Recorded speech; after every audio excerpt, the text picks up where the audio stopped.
ဒီနေ့ကတော့ကျွန်တော်ပရိကဖရာကြောင်ကိုဘယ်လိုသွားလဲဆိုတာပြောပြပေးသွားမှာပါလိုင်းက80ဆိုတော့ပန်းဆိုးတန်းနေကျွန်တော်စီပြီးတော့သွားအနုလသရာနေသွားမယ်နောက်ပြီးရင်ကျွန်တော်အခုမြင်ရတဲ့အတာရီတာအဝိုင်းနောက်ပြီးရင်တန်လင်းတရာအဟောင်းကနေပဲသူတို့ကတော့သွားတယ်ဗျ80ကားတွေကလေအခုမြင်နေရတော့ဘေးနားမှာတန်လင်းတရာအသိကြီးပါလာပါတယ်ရှူခွင့်လေးရတော့ဒါတော့ကျွန်တော်တို့မြင်တွေ့နေရတော့တန်လင်းအဝင်လေးပါဆိုင်ဘုတ်လေးဖြစ်ပါတယ်။နောက်ပြီးကျွန်တော်နီးပညာတက်ကူတော့နည်းနည်းကြော်တယ်ဗျ။ကားတော့နည်းနည်းစီးရတာတော့တော်တော်လေးစီးရတယ်။ဒါလေးကကျွန်တော်တို့ကြောက်တန်းမြို့လေးကိုဝင်နေပါပြီ။ကြောက်တန်းမြို့ဝင်ပြီးသွားရင်တော့တိတ်တော့မလို့တော့ပါဘူး။ကျွန်တော်တို့ဒါကတော့3မိန်းထပ်လာပါတယ်။3မိန်းကတော့2ရောက်သွားတဲ့အတွက်ကြောင့်မလို့အသွားပြန်1000ဝယ်နေကျွန်တော်ငားခဲ့ရပါတယ်။ဒါလေးကပိဋကတ်ကိုစဝင်နေပါပြီကျွန်တော်တို့စဝင်ချင်းမှာပဲကျွန်တော်ကားတွေတော်တော်များများတွေ့ရပါတယ်လာတဲ့လူလည်းတော်တော်များပါတယ်အဲတော့ကျွန်တော်တို့ပွဲဝယ်ပြီးတော့အထဲထဲမှာသွားပြီးတော့ကျွန်တော်အလှငွေပေါင်ချဖြတ်ရပါတယ်ပွဲဝယ်ပြီးသွားရင်ကျွန်တော်တို့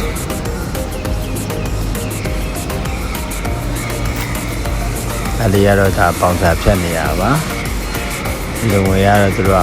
900ထဲဝင်ရပါတယ်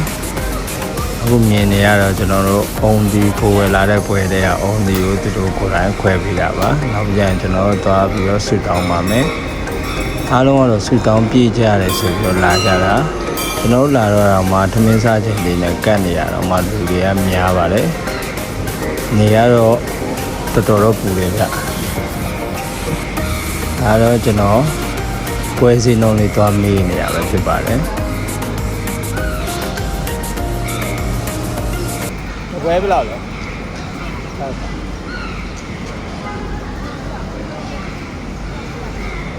ဒီက6000ဟိုဘက်မှာ9000မလာတော့ပွဲ။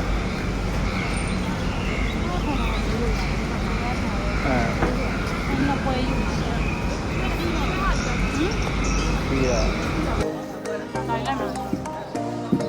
ပွဲတွေကတော့တိတ်မကောင်းလို့ပြောကြတော့နောက်ကနေပြီးပွဲတစ်တွေလှုပ်ပေးနေရပါဟိုက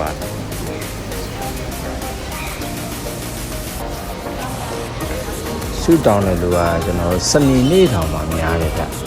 ဒီနေ့ဝင်နေဆိုရင်တော့စောစောလေးသွားတာတော့ပိုကောင်းမယ်ဆိုတော့ကျွန်တော်ကတော့ထင်တယ်အခုမြင်ရတဲ့အတိုင်းပဲလာပြီးတော့ဆူတောင်းကြတဲ့လူတွေကတော့များတယ်ဒီတစ်ခေါက်တော့ကျွန်တော်ထမင်းဝင်စားဖြစ်တယ်ဗျသူတို့ကတော့ပဲကလာဟင်းရယ်ထမင်းရယ်နောက်ပြီးကြရင်ကျွန်တော်တို့ခရမ်းကျင်ဒီအနှစ်လိုပဲကျွန်တော်ခေါ်လိုက်တော့မယ်အဲ့ဒါတော့မခေါ်တတ်တော့အဲ့ဒါလေးကျွေးတယ်အကောင်လုံးကတက်တက်လွတ်တယ်ဗျစားတော့ကောင်းတယ်တော်တော်စားကောင်းတယ်ထန်းသီးလေးတွေမှာတွေ့လို့အားပေးခဲ့တယ်တစ်လုံး1000လို့တော့ပြောတယ်ကျွန်တော်အရင်ကလည်းဒီကိုတော့ပြီးတစ်ခါကိုလာဘူးလေအဲ့တော့ဆိုရင်နည်းနည်းတွက်လက်ကအဆင်မပြေဘူးသွားတာလေအခုဒီတစ်ခေါက်လာတော့နည်းနည်းတော့ကြာပြီပေါ့လာတော့တွက်လက်ကတော်တော်လေးကိုတန့်လာတယ်တွက်လက်လေးရတယ်ဒါကတော့ကျွန်တော်ပြန်နေပါပြီကျွန်တော်တို့ကပြန်တော့3မိန်းသမားကိုကြောက်တန်းရေလက်ဖျားတိထပ်ငါတော့တယောက်1000ထပ်ပေးရတယ်အားလုံးပေါင်း19000ကျပါပါတယ်ဒါလေးကတော့ကျွန်တော်ပြီးတဲ့ခါကိုသွားတဲ့ဘလော့လေးပဲဖြစ်ပါတယ်မရောက်ဘူးတဲ့လူတွေလည်းကျွန်တော်ဗီဒီယိုကြည့်ပြီးတော့သွားရင်အဆင်ပြေမယ်လို့ညွှန်နေပါတယ်ကျေးဇူးပါ